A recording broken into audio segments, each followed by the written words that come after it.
আসসালামু আলাইকুম, welcome back to my channel.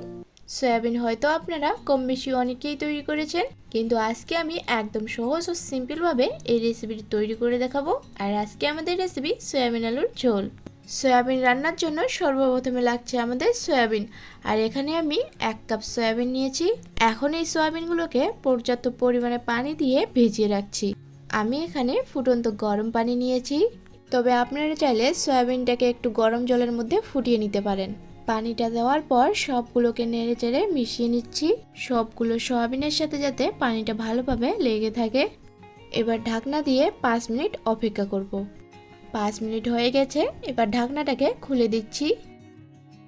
আর এখন সয়াবিনটাকে ভালোভাবে চেপে পানি ঝরিয়ে তুলে নেব। আমি সবগুলো সয়াবিনকে এভাবে হাত দিয়ে চেপে চেপে পানিটা ঝরিয়ে কিন্তু তুলে নিয়েছি। চলো তাহলে এবার রান্নাটা করা যাক।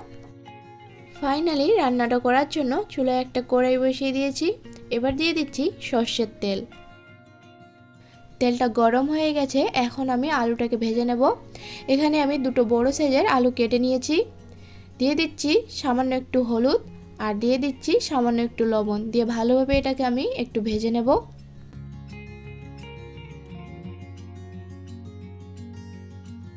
মাঝারি আঁচে আলুটা ভেজে নেওয়ার পর দেখুন কত সুন্দর কালার এসেছে। এবার আমি আলুটাকে তুলে নিচ্ছি। এবার ওই একই তেলের মধ্যে সয়াবিনটাকেও আমি ভেজে নেব। দিয়ে দিচ্ছি সামান্য একটু লবণ আর দিয়ে দিচ্ছি সামান্য একটু হলুদ দিয়ে ভালোভাবে এটাকে আমি হালকা আঁচে একটু ভেজে নেব। আসলে রান্নার আগে সয়াবিন আর আলুটাকে যদি একটু ভেজে নেওয়া যায় তাহলে কিন্তু খেতে ভালো লাগে। সয়াবিনগুলোও আমার ভাজা হয়ে গেছে, এবার আমি সয়াবিনগুলোকে তুলে নিচ্ছি। সয়াবিন রান্নার জন্য আবারও একটু তেল দিয়ে দিচ্ছি আর সাথে দিয়ে দিচ্ছি কয়েকটা গরম মশলা। আমি এখানে দালচিনি, এলাচ, লবঙ্গ দিয়ে দিচ্ছি, আপনারা চাইলে কিন্তু তেজপাতাও ব্যবহার করতে পারেন। এবার দিয়ে দিচ্ছি পেঁয়াজ কুচি। আমি এখানে দুটো পেঁয়াজকে এইভাবে কুচি করে কেটে নিয়েছি। এবার হাই ফ্লেমে পেঁয়াজটাকে একটু ভেজে নেব। ভাজা হয়ে গেলে এর মধ্যে দিয়ে দিচ্ছি আদা ও রসুন বাটা। এবার আদা ও রসুনটাকে আমি কিছুক্ষণ ভেজে নেব। আদা ও রসুনটাকে কিছুক্ষণ ভেজে নেওয়ার পর দিয়ে দিচ্ছি এখানে আমি হাফ চামচ ধনে গুঁড়ো আর সাথে দিয়ে দিচ্ছি হাফ চামচ জিরে গুঁড়ো। এবার দিয়ে দিচ্ছি 1 চামচ লঙ্কা গুঁড়ো আর দিয়ে দিচ্ছি পরিমাণ অনুযায়ী হলুদ আর স্বাদ অনুযায়ী লবণ।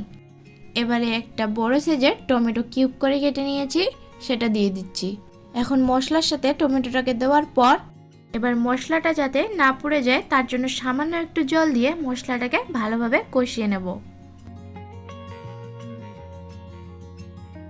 মশলাটা ভালোভাবে কষানো হয়ে গেছে, এবার আমি এর মধ্যে দিয়ে দিচ্ছি ভেজে রাখা সয়াবিন আর আলু। এবার দিয়ে দিচ্ছি সামান্য একটু জল দিয়ে ভালোভাবে সয়াবিন আর আলুটাকে আমি একটু কষিয়ে নেব। এই সময় চুলার আঁচটাকে কিন্তু কমিয়ে রাখতে হবে।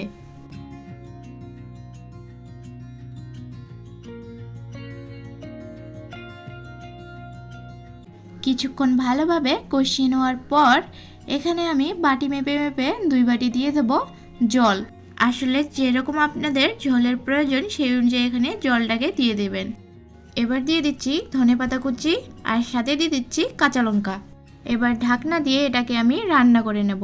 এই সময় চুলার আঁচটাকে কমিয়ে রাখবেন যাতে আলুটাও সেদ্ধ হয়ে যায় আর কিছু ঝোল ঝোল থাকে।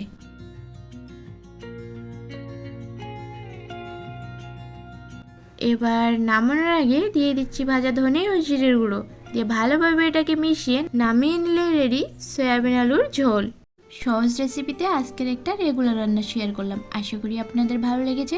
আর ভালো লাগলে অবশ্যই ভিডিওটিতে লাইক দিয়ে চ্যানেলটিকে সাবস্ক্রাইব করে আমার পাশে থাকবেন।